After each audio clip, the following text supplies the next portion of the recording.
next guest is probably the busiest guy in Lucasfilm, which is why I'm keeping this introduction short so I get as much time with him on stage as possible. Come on out here, Filoni.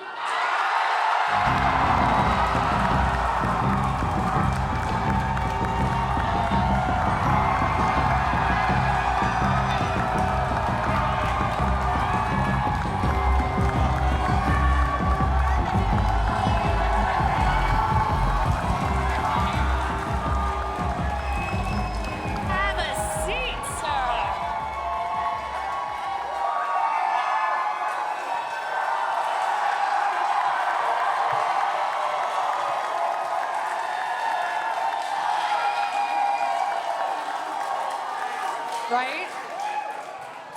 No. Never gets old, huh?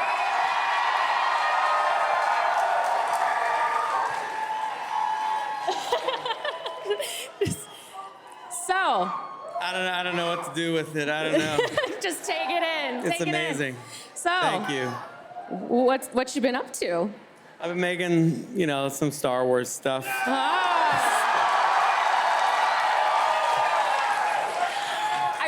We always joke that you're the busiest man in Lucasfilm, but what's it like being the busiest man in Lucasfilm? You are constantly cranking out beautiful stories, making the fans so happy. I mean, talk to us a bit about, what your life has been like these past few years. It's been very busy, but honestly, I love what I do, and I work with great people. The combination of those two things, when you can get it in life, is so wonderful.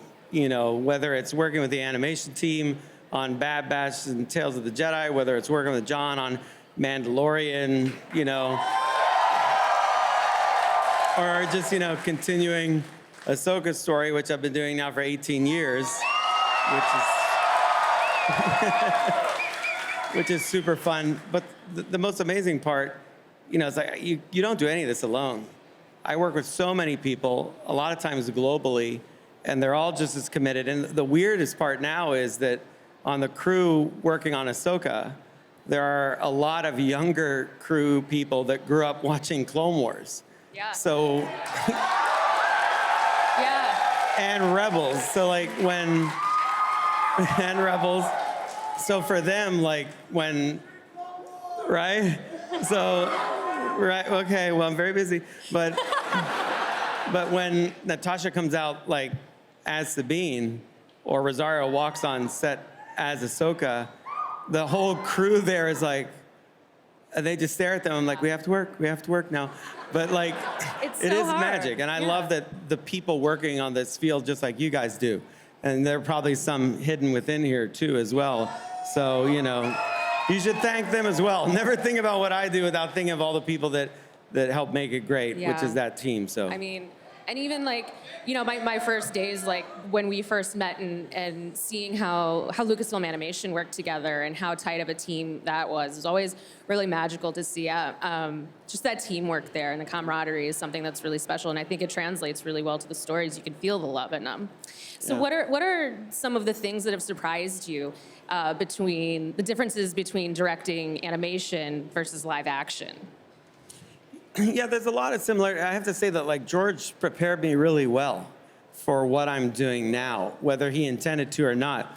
George is a live action director. And so a lot of the tools that we were developing on Clone Wars, our previous system, and the way to tell stories were tools that were being developed to feed future live action things that he wanted to do. Mm-hmm. So he taught me just the language of cinema. He taught me editing. He taught me all of these ways to tell a story, and specifically Star Wars, that when I met with John and we talked about how we could make a show like The Mandalorian as quick as we did for a streaming service with very fast turnaround, a lot of the digital technology like John had used on Lion King and Jungle Book were very familiar to me because George was already working with things like that. There was a similar language. So for me, the jump was very consistent, but I have to tell you that the biggest difference, and Kathy and I have talked about that, is that when you set the stage and here you are, I'm thinking of reference points, none of which I can relate to you right now. They're all locations and sets and places that you'll really like, but not right now. And but when we see these places, and then the characters walk on set, and we line up the shots, and so many people are contributing to capture this one moment. And the difference is the moment is going to happen, and that's the moment. Like, there are things we've already shot on Ahsoka that I think about, wow, I'd been thinking of that scene for 5 years, and now it's done. We shot it, right? Right. However, unlike animation, where there are lots of things that I'll shoot and then I'll have several months, we'll do other episodes, I'll look at other things, I go back and change it. So I can change posture, expression, attitude, background, color, all kinds of things, even like costume, all kinds of things in animation before it goes out. In live action, that is it. Yeah. It is concrete in the day, and you're capturing the moment. But that is what I find is so precious about it and wonderful, because it's alive and it's real and it's right there. You know, so I've always said that what's interesting is when Rosario appears on set, she's Ahsoka. Like, coming in the door, that's who I see. I don't really see her a lot, because Rosario gets there early in the morning before I'm on the lot, because she has to get ready for her day. And then by the time she leaves, I'm doing other stuff. I don't see her. So I see Rosario Dawson a few times in the shoot, but I see Ahsoka Tano every day. It's very bizarre, but it's awesome. And she's just present like that, and that's what you need. And it's not just Ahsoka anymore. I mean, you're bringing characters from books and video games and toys back into live action, into these different mediums. You know, how do you approach bringing things back from the past, like Cobb Vanth or Chrysanthemum? Yeah, that's interesting. Like, the one thing that you see, like, you look around this convention, you see so many wonderful ideas and characters and just across Star Wars. And, you know, growing up with Star Wars and seeing all the expanded universe novels and books over the years, and, you know, whether it came from George or not, it was part of the community of Star Wars filling in the gaps, and all of us saying, but we like this, you know, and things like Tim Zahn's Heir to the Empire were critical for all of us, you know, just as an adventure and as a story, and we're like, wow, this is it, this is more. And so we're very careful, whether it's animation, live action, about what characters we bring in. I think it's important that they're, you know, treated with respect, so they can be very similar, if not the same character. Sometimes in the switch of medium, it changes a little bit, the perspective on it, but we like to stay faithful, or I'll be the first one to say, well, let's not use that character. It's changing too much. Yeah. So it's a considered thing for sure, and we're careful with it. Yeah, and you want to avoid that whole like, hey, look, remember this thing you like? Here it is. Yeah, here it is. That sound completely different. Yeah, that doesn't. You know, it's like when Natasha had to walk out on stage yesterday, and I want you all to go like, that's Sabine.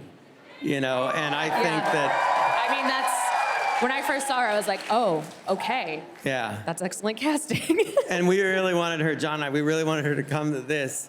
And we want to introduce her to all the fans, because the reason we get to put her up, you know, on screen is because of fans, their support of those stories, those characters, the great work Tia Sakhar did bringing the characters to life in animation. All of those things have added up to where we are today. And like, make no mistake, like the voice acting talent that I've worked with over the years, they're so important to everything I've done. And even though I've changed mediums, like I think of them all the time, what they're about, their contribution, and they're part of this great journey that this character is making and transcending. And, you know, if you didn't see the teaser yesterday that I showed for Ahsoka, I can tell you I was texting with Vanessa Marshall last night, and no one was more excited than her, which was so exciting to hear just her being excited about that happening, you know. So and we're all very excited. They're awesome. I work with awesome people. What can you do? Yeah. I mean, and on that same topic of bringing characters back, you've got Ahsoka, you've got Hera, Sabine, Chopper in live action. I mean, our little murder droid. That surprises me. He gets such a big cheer. Yeah, it's so funny, Chopper. Oh, I love him. I love him. I mean, what is it like bringing those characters forward and continuing their stories in these new ways? It's great. It's emotional. It's you know, for people like myself, Carrie Beck, who are there working on it every day and worked on Rebels every moment, to the animation team. When I talk to them, I'm like, you guys won't believe what's on set right now. It's the, you know, and they get all excited about that. it's awesome. They're the characters I know. Yeah. And it's the most honest thing that I can do is keep telling their story. And then I get excited when I see, what other people are doing. I talked to Deb about what she was doing on Obi-Wan, and we had a great time with that. And, Deb is awesome. I can't say enough good things about her. The minute that Kathy said that they wanted Deb to do Obi-Wan, I knew Obi-Wan was in great hands, and that's what you want to see is people that care about this, taking these characters on another adventure. So for me, the Rebels crew, they were a significant part of my Star Wars experience as a creative, and I love those characters. Yeah. So of course, I'm going to bring them back whenever I can, You need... Ezra. There is one Rebels character that I would really love to see. I mean, she's not dead, so it's Who's that? possible, right? Goody is like out there somewhere, right? That's a little personal bias, though, because What? I named that character after you. So that's and she's not cool. fair. She's a pink alien. That's not the Jedi way. That feels a little selfish. I mean, We'll I have to haven't seen a go body, over that. so I'm certain the story could continue Yeah. at some point. It'd have been nicer if you promoted somebody else's character, but you chose your own, Anakin. Why? I saw a shot and I took it. Okay. Well, that's what Anakin said too. It didn't work out so well. Yeah. Well. All right, I got a little dark side in me. Whatever. Everyone does, but got to find balance. So. All right, Dave. Fine. We'll okay. deal with that later. We'll work on it. It's a long journey. It's been my dream to be like a background alien somewhere. A background. Oh yeah, like you put can me in- walk through a no, shot. Put me That's in not a prosthetics problem. And like yeah. the back, just like make me gross looking. That's the other thing about live action. When I did animation, no one ever pitched themselves for background. No one's ever like, I would love to be a cartoon walking through, because no one ever said. Now that I do live action, people are like, here's my card. I'm like, what's this for? Maybe I could be a Trandoshan. I'm like, that's an interesting request. That is very specific. I'm just saying, if you ever need like, a kind of short girl, just give me a call. All right, anywho. You never know. Moving along, what can you tell us about Tales of the Jedi? Super fun, just a little, passion project to tell some short stories. Just came about out of the blue. Carrie Beck and Athena Portillo, they really liked these stories. I was writing these little shorts on the airplane, and when I was traveling, and they were the only ones I let read them. And when they were reading them, they're like, "Oh, I really like these. Would you want to make these?" And I thought, sure, yeah. I mean, why not? I'm not busy. So they found the resources and the people, and it was a great chance for me to connect with the animation team again, and to work with Ashley, Matt, James a tiny bit again, and because we have such a long relationship together, so it was fun. It made me nostalgic for those times, and they're just interesting little shorts that tell the journey of two characters in brief little bites, throughout their lives. So I'm excited for you guys to see them. Fabulous. I'm super cool. Yeah, So you spent some time talking about Bad Batch this morning. I'd love to, yeah. Do we have some?